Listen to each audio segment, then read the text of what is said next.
앞서 단순 회귀 분석 안에서 단순 회귀 모형을 추정했었죠. 현재 보고 있는 이 식은 모회귀 모형이고요. y hat은 b0 플러스 b1x로 해서 표본 회귀 모형을 추정했었고요. 이제 연구자는 내가 추정한 이 모형이 정말 모회귀 모형의 가장 최적의 회귀식이었는지 궁금해질 수 있어요. 따라서 둘을 비교하는 유의성 검정이 이루어지게 됩니다. 이때 분산 분석 표라고 해서 아래에 있는 표가 확인이 돼야 되는데요. 분산 분석표는 분산 분석을 할 때 경험해 봤던 표이고요. 앞서 했던 분산 분석에서는 이 자리에 처리가 들어 있었고요. 이 자리에 오차가 들어 있었는데, 처리가 있던 자리에 회귀가 들어 있고 오차가 있던 자리에 잔차가 들어 있죠. 동일한 분산 분석 표인데 회귀와 잔차가 확인이 된다. 그러면 회귀 분석에서의 분산 분석 표구나 하고 이해하시면 되고요. 회귀가 있는 행의 자유도가 1이다 라는 걸 보면 x가 하나구나. 자유도가 3이다 그러면 x1, x2, x3 변수가 3개구나. 변수의 개수를 볼 수가 있고요. 세 번째 행에서 전체에 대한 자유도 n-1은 총 n개의 자료를 분석했구나 라는 정보가 들어있죠. 또한 1에서 n-1을 더하면 n-1이니까 잔차의 자유도는 n-이구나 라는 것도 알 수 있고요. 교수님, 분산 분석에서도 동일한 과정 안에서 더하고 같다, 더하고 같다, 나누면 평균 제곱, 나누면 평균 제곱, 평균 제곱을 나누면 F값 여전히 유지가 되는 게 보이는데요. 맞는 거죠? 그렇죠. 계속적으로 그러한 틀은 유지가 되어야 하고요. 여기서 여러분들이 궁금하신 건 제곱 합으로서의 SSR, SSE, SST겠죠? 각각에 대한 설명은 바로 다음 페이지에 있습니다. 그러나 오른쪽에 제가 설명을 하나 해드려 볼게요. 잠시 분산 분석이 어떤 거인지 기억이 나실까요? 집단들의 분포를 비교하는 거고요. 그들의 평균을 비교하면서 전체 평균과의 차이, 그리고 집단 안에서의 편차를 동시에 확인하면서 집단 내 편차가 집단 간 편차와 비교했을 때 집단 간 편차가 훨씬 크다면 각 집단의 결과가 다르구나, 그들의 평균의 차이가 있구나, 이렇게 보았던 의견이었는데요. 기억나시죠? 비슷하게 회귀 분석도 해석을 할 수 있는데 단 그 흐름은 조금 다르겠죠. x값 하나에 y값이 항상 현실적으로 정해져 있고 우리는 y hat i를 계산하고 이때 주축이 될 수 있는 y바, 즉 y의 평균을 하나 정해 놓는 겁니다. 그리고 yi라는 값과 y바와의 편차는 yi와 y hat i, y hat i와 y바의 두 개의 편차의 합이다. 가장 큰 편차는 전체 값의 편차고요. y hat i와 y바의 편차는 회귀에서의 편차고 yi와 y hat i는 잔차 ei의 편차인 거예요. 이렇게 세 개의 관계가 위에 분산 분석에서 하듯이 서로에게 영향을 주는데, 연구자가 하고 싶은 건 잔차를 줄이고 이 차이가 컸으면 좋겠다라는 거예요. y hat의 입장에서 본다면 y hat이 정해지면 y 반은 고정된 값이니 이들의 편차의 제곱이 계산이 될 거고요. 이때 잔차를 제곱해서 가장 최소가 되게 했으면 좋겠으니까 이들의 최소값이 표로 본다면 이쪽에 들어있는 거죠. 해석인즉 마지막에 이 값이 작고 이 값이 컸으면 좋겠다. 그래야 우리가 원하는 가장 유의한 분석이 되는 거 아니냐. 이후 F값을 확인하기 위해서 F분포를 사용할 거죠. F분포는 오른쪽으로 꼬리가 긴 분포이고 내가 계산한 F값이 0에서 멀었으면 좋겠어요. 그러면 회귀에 의해서 얻어지는 결과가 잔차와 비교해서 크다는 이야기니까 단순 회귀 모형의 적절한 회귀식이 만들어졌어요. 이렇게 엮을 거예요. 여기까지를 기억을 하시고 다음 페이지 각각에 대해서 제곱합, 자유도, SS, SSR, SST 등이 들어있어요. 제곱합은 SS죠. SS는 Sum of Squares, 총 제곱합 안에 잔차 제곱합과 회귀 제곱합으로 구별이 되고 앞서 편차는 잔차와 회귀로 구별이 되는데 이때 잔차를 최소로 하고 싶고 회귀는 고정된 값이니 고정된 값 안에서 잔차가 작아지면 그 결과 최종 최종적으로 F값이 커질 것이고 잘 추정된 회귀식이다라고 인정될 거고요. 최소 제곱법을 사용할 거기 때문에 잔차의 제곱의 서메이션이니까 잔차의 제곱을 합한 것, 그러면 동시에 회귀의 제곱의 합과 편차의 제곱의 합으로 구별이 되죠. 그런데 교수님, 편차를 구별하는 건 이해가 되는데 총 제곱합을 구별하는 거는 이 식이 유지가 되나요? 유지가 됩니다. 이쪽으로 와서 제가 한 가지만 더 설명해 드린다면 yi-y 바는 yi-y 햇 더하기 yi 햇 y 바. 이때 yi는 잔차고 이쪽은 회귀가 된다. 이미 알고 계신 거고 양변을 제곱을 하잖아요. 이렇게 제곱을 하게 되면 a, b가 돼서 a제곱 플러스 2ab 플러스 b의 제곱이 되는 거죠. 왼쪽의 제곱. 그리고 각각을 다 더할 거니까 역시 서메이션을 하게 되잖아요. 그러면 중간에 서메이션 한 것이 0이 됩니다. 그러면서 최종적으로 우리가 원하는 총 제곱합은 잔차 제곱합과 회귀 제곱합으로 식이 유도가 됩니다. 이 과정에서 중간의 값이 0이 된다라는 것만 확인하면 되니까 여러분들은 이러한 흐름 하에서 세 개의 값들이 확인이 되는구나. 이때 총 제곱합을 총 변동, 잔차 제곱합을 잔차 변동, 회귀 제곱합을 회귀 변동이라고 부르고 이후에 총 변동과 회귀 변동을 이용해서 결정계수라는 거를 계산할 거예요. 결정계수는 총 변동 안에 잔차 변동이 작고 회귀 변동이 커서 잔차를 최소로 하는 것이 확인이 되더라. 이 확인 절차에 필요한 또 다른 통계량이에요. 분상분석표를 이용해서 이후에 F값을 계산하고 그 F값이 회귀 모형에 좋은 정보를 주는 이 아이디어랑 결정계수랑 같은 의견입니다. 가장 빠르게 회귀 모형이 효과적이냐를 설명할 때 결정계수를 이용하시면 되고요. 조금 더 상세하게 설명할 때는 F값을 이용해서 검정을 하시면 되고요. 제곱합 바로 옆에 자유도 df가 있었죠? 자유도에도 3개의 자유도가 필요한데요. 총합에 대한 자유도 n-1, 잔차의 자유도 n-2, 회귀의 자유도 1, 이후 회귀 분석에서 독립변수가 n개야 그러면 그때의 자유도는 n으로 확인이 되실 거고요. 자유도 n-1은 잔차의 자유도 n-2여 회귀의 자유도 1을 합한 거다. 이렇게 자유도를 계산하고 나면 회귀 평균 제곱합, 잔차 평균 제곱합을 계산할 수가 있는 거죠. MSR, MSE. 특히 잔차 평균 제곱합은 오차 분산 시그마 제곱이라고 여러분들이 기억하시면 되는데요. 교수님, 시그마 제곱은 어디서 봤죠? 지금 잔차라는 단어는 yi와 y 햇 i 사이의 차이니까 이 i 잔차 기억나실까요? 이러한 잔차는 평균적으로 본다면 0이 됐으면 좋겠고 분산으로 본다면 등분산성이 시그마 제곱이 됐으면 좋겠어. 앞서 이러한 이야기를 했는데 그 시그마 제곱이 분산 분석표로 본다면 잔차 평균 제곱합 이 자리에 들어있는 거다라는 거예요. 아래쪽에 연습 문제 체크해 보니까 분산 분석표라는 이름으로 회귀 잔차가 보여요. 회귀를 통해서 회귀 분석에서의 분산 분석이구나 이렇게 알 수가 있고요. 자유도가 1입니다. 그러면 단순 회귀 모형이구나 이렇게 알 수가 있고요. 11을 보면은 12개의 자료가 있었구나 라는 걸 알 수 있어요. 그러면 니은에는 10이 되죠. 그리고 기억을 1로 나누면 541.69니까 541.69였겠고 186.56을 10으로 나누면 18.656이 되죠. 이 값이 시그마 제곱으로 추정량이 된다라는 거예요. 마지막에 둘의 비를 계산하면 리을이 되니까 F값이 나오겠죠. 그리고 이 F값을 F값 위에서 검정할 건데 F분포는 자유도가 2개죠. 어디가 있을까요? 1과 10 2개를 이용해서 F1,10의 F분포에서 29.036이 0과 어느 정도 먼지 확인해서 이 분산 분석표를 계산하게 했던 회귀식이 있다면 이 회귀식이 잘 추정된 건지 판단하게 되는 겁니다. 다시 위로 올라가서 리을번에 잔차 평균 제곱합 그 결과는 잔차들이 어떠한 분산을 갖고 퍼져 있는지 분산에 대한 불편 추정량이더라. 앞서 잔차의 자유도가 n-2니까 SS를 n-로 나누면 되는 거고 그런데 시그마 제곱은 모수이고요. 이 모수의 불편 추정량이 계산된 MS이고요. 그래서 기울어는 S제곱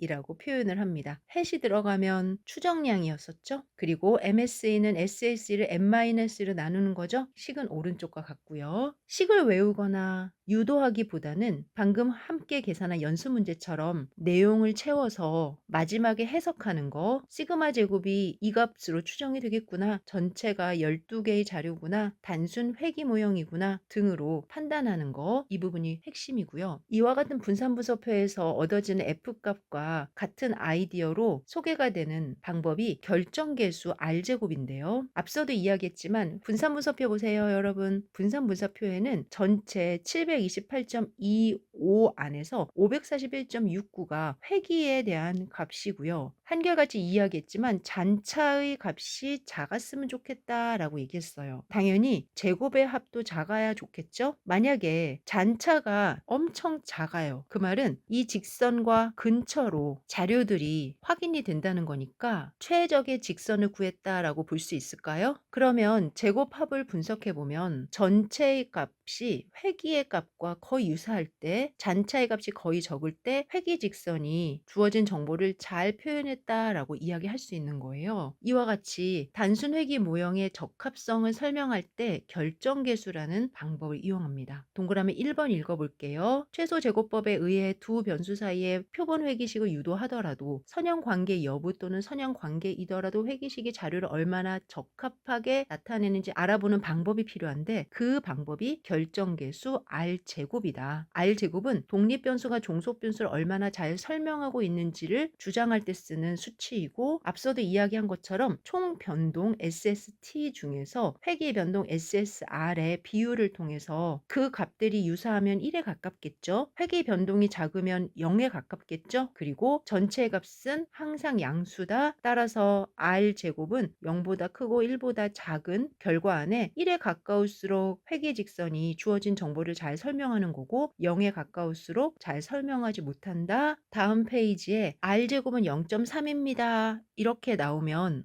0에 가까운 회귀 직선으로 볼 수 있고, 현실 안에서는 총 변동 중 회귀 직선에 의해서 설명되는 회귀 변동이 30%입니다. 라고 판단을 합니다. 바로 위에는 R제곱에 대한 식이 다시 확인이 되는데요. SST분의 SSR, 그리고 SSR에는 전체 SST에서 SSE를 뺀 결과이기도 하죠. 그래서 1에서 SST분의 SSE를 뺀 값으로도 시험에 자주 나오고요. 그렇게 식들이 동시에 확인이 됩니다. 각각에 대해서 구별 지어 주시고요. 이후 1번, 2번, 3번, 4번 중 그른 것은, 틀린 것은, 옳은 것은 이라는 시험 문제도 나옵니다. 앞서 이야기했지만 결정계수가 취할 수 있는 범위는 0에서 1 사이다. 1에 가까울수록 회귀 직선의 적합도, 설명력이 높고 0에 가까울수록 회귀 직선의 적합도, 설명력이 낮다라고 본다. 이와 같이 결정계수는 설명력이라는 이름으로도 외부에서 소개가 됩니다. 오른쪽에 결정계수가 1에 가까우면 회귀 직선이 종속 변수의 변동을 매우 잘 설명하는 적합도가 높다고 해석하고요. 결정계수가 1에 가까우면 회귀식이 종속변수의 변동을 매우 잘 설명한다. 그래서 적합도가 매우 높다. 이렇게 이야기를 하고, 0에 가까우면 회귀식이 종속변수의 변동을 거의 설명하지 못한다. 적합도가 낮다. 이렇게 해석합니다. 단 해석의 하나의 방법은 될 수 있는 거고, 결정계수가 높다고 해서 반드시 새로운 데이터에 대한 예측력이 높다 이렇게 판단하지는 않아요. 앞서의 의도 정도까지만 잘 기억해 주시면 시험을 보는데 도움이 될 것 같고요. 왼쪽으로 동그라미 5번 보겠습니다. SSE가 0이면 결정계수는 1이다. 즉 모든 측정값이 추정회귀 직선상에 있는 경우이며 회귀식이 완벽하게 자료를 설명하고 있다라는 해석이다. 그러면 교수님,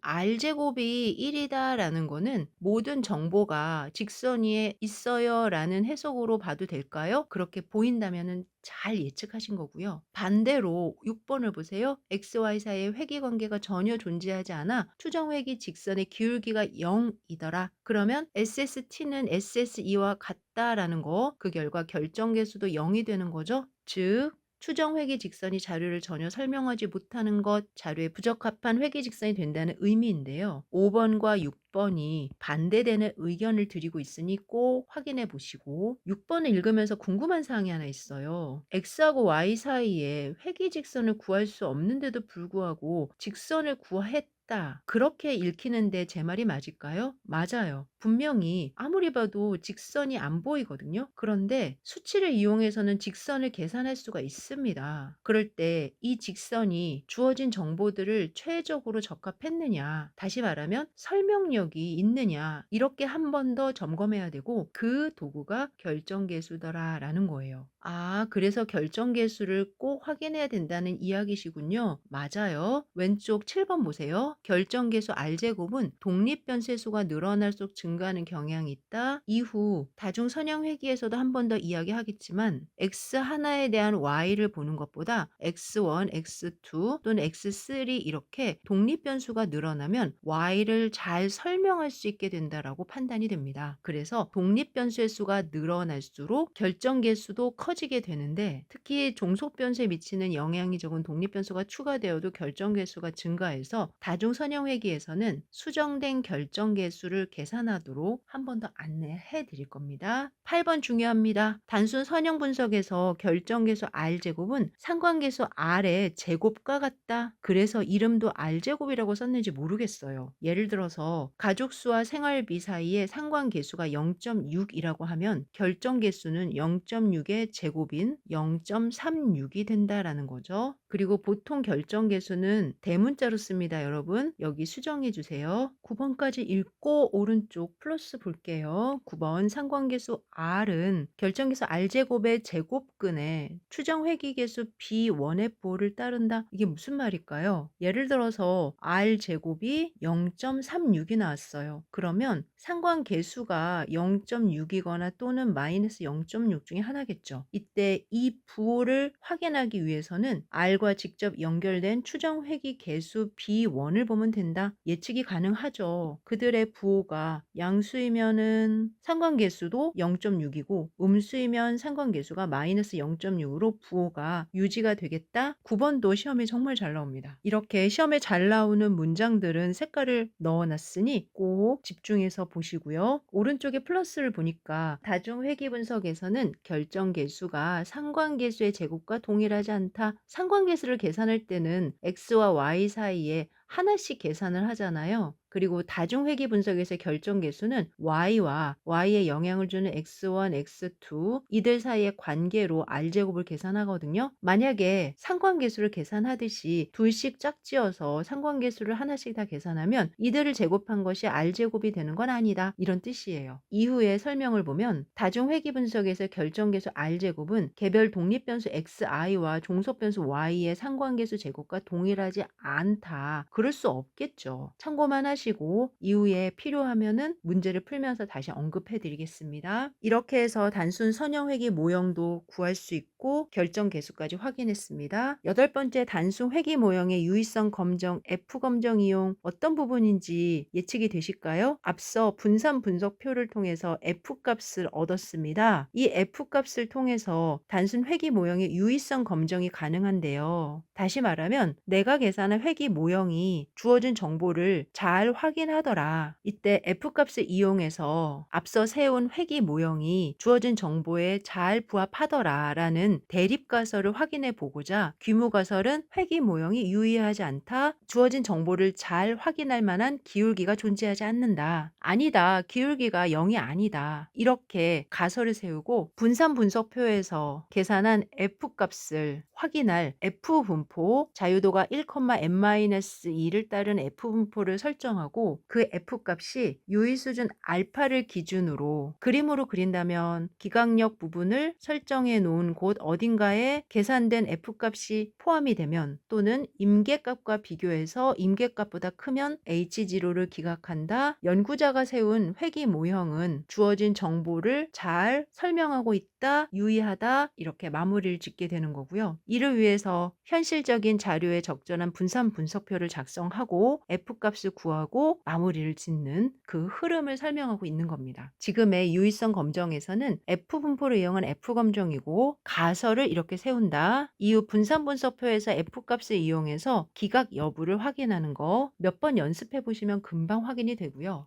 유의성 검정과 관련해서는 회귀계수의 유의성 검정도 들어보셨죠? 이때는 T 검정을 이용한다라고 하고요. 회귀계수가 0이 아니냐, 0이냐라는 거예요. 회귀 분석을 계산하면 y hat은 b0 플러스 b1x이고 0이 아니냐, 0이냐, 0이 아닌데 회귀계수를 구해서 회귀 직선이 좋다, 유의하다라고 주장하면 위험하니까 이 회귀계수에 대한 유의성 검정을 각각 하게 됩니다. 그리고 단순 회귀 분석에서는 B1이 하나지만 다중 회귀 분석에서는 B1x1, B2x2 이렇게 회귀 개수가 여러 개잖아요. 연구자는 각각의 회귀 개수에 대해서 유의성 검정을 진행해야 되고 이 중에 유의하지 않는 개수가 있으면 지우고 유의한 걸로만 다시 확인해서 새로운 회귀식을 만들게 됩니다. 다중 회귀 분석에 가서 한 번 더 확인을 하고요. 회귀 개수의 유의성 검정은 T 분포를 이용한다라는 걸 기억하시면 될 것 같고요. T 분포 안에서 세워야 되는 검정 통계량과 T 분포의 자유도가 n-2라는 거 시험에 정말 잘 나오거든요. 다시 말해서 회귀 개수의 유의성 검정은 자유도가 n-2인 T 분포를 이용하고 그 식은 위와 같다. 그런데 교수님 이 식이요 또 외워야 돼요. 외우는 게 쉽지 않아요. 저도 역시 모든 걸 다 외우고 있진 않거든요. 그래서 이후에 문제를 풀 때 제가 언급해 드릴 테니까 이번 설명에서는 회귀계수의 유의성을 검증하기 위해서 T 분포를 이용하는구나. 자유도는 n-2야. 여기까지만 꼭 기억하고 계시면 훨씬 쉽고 편하게 정확하게 문제를 풀 수가 있을 겁니다. 왼쪽에 플러스 보겠습니다. 지금 두 개의 유의성 검정 안에 하나는 T 값, 또 하나는 F 값이 나왔는데 단순 회귀 검정에서는 T 값을 제곱을 하잖아요. 그럼 F 값이 됩니다. 이 부분은 유도를 할 수가 있어요. 하지만 이 정도까지만 기억해 주시면 이후 문제를 풀면서 명확하게 언급을 해 드리도록 하겠습니다. 다시 확인하면 T 값의 제곱은 F 값과 동일하다. 단순 회귀 모형에 대한 검정에서입니다. 기억해 주셔야 되고요. 단순 회귀 모형에서의 마지막 잔차 적합성입니다. 잔차란 그림을 통해서 여러 번 말씀을 드렸지만 X값에 대해서 Y값이 정해지고 회귀식 위의 값 Y hat이 정해지면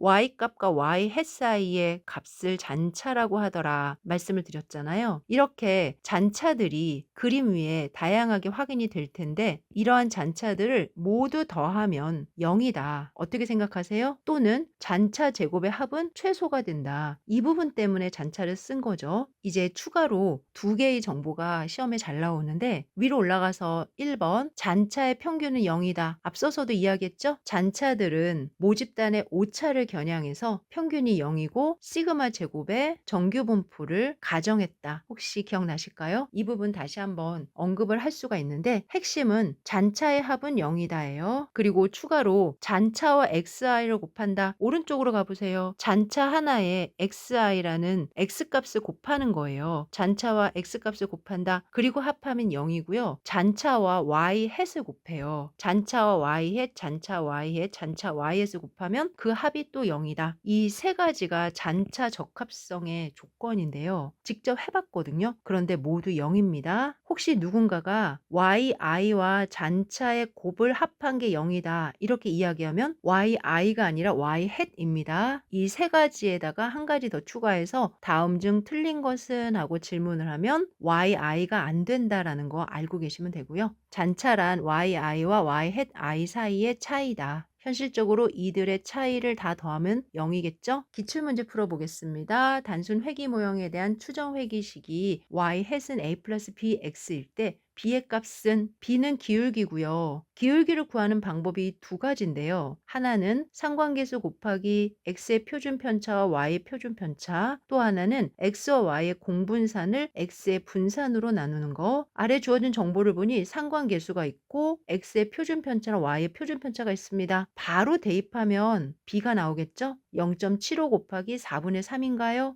약 0.5625, 답은 2번이 됩니다. 이렇게 정보를 주고 그 정보로부터 문제를 바로 풀 수 있게 도와주니까 여러분들이 부담을 느끼지 마시고 b를 계산하는 방법이 상관계수 곱하기 x의 표준편차분의 y의 표준편차구나 이 식을 기억하도록 노력하시면 되고요. 또는 y는 a 플러스 bx에서 주어진 문제가 기울기를 물어보는 거니까 1번이 기울기다, 2번이 기울기다, 3번이 기울기다, 4번이 기울기다 이렇게 해서 0.56이 b라면 x 자리에 x 바인 40, y 자리에 y 바인 30을 넣어서 식이 성립하는지 확인해 보는 것도 도움이 돼요. 이후에 a를 구하라 라고 하면 어떻게 해야 될까요? y 햇 자리에 y 바 30을 넣고 a 플러스 0.56 x 자리에 40을 넣어서 따라서 a는 하고 계산하면 되겠죠? 여러 가지 가능성으로 문제가 제공될 테니까 이후 문제풀이에서 직접 경험해 보면서 익숙해지는 시간을 갖게 됩니다. 이렇게 해서 단순 회귀 모형에 대해서 함께 공부했습니다. 다음 시간에는 다중 선형 회귀 분석 진행하도록 하겠습니다.